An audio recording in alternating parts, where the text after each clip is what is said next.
Trying to install Adobe Acrobat Reader on your Mac, but getting this error. The disk image couldn't be opened. Operation not permitted? Don't worry.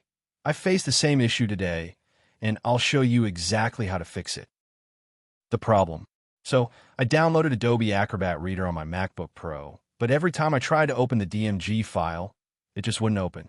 I tried multiple solutions, checked settings, nothing worked. But finally, I found a working fix, and it's actually very simple. Let me walk you through it step by step. Enable Finder access.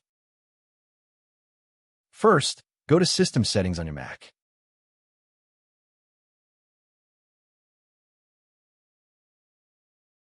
Then click on Privacy and Security.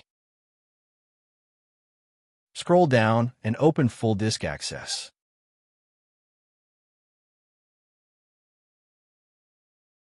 Now here's the important part. Make sure Finder is enabled here. If it's off, turn it on.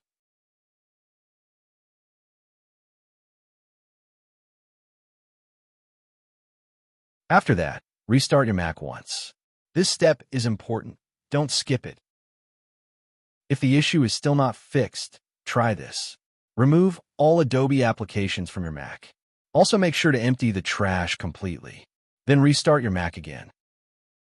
Now download and install the Adobe Creative Cloud desktop application instead of directly installing Acrobat Reader.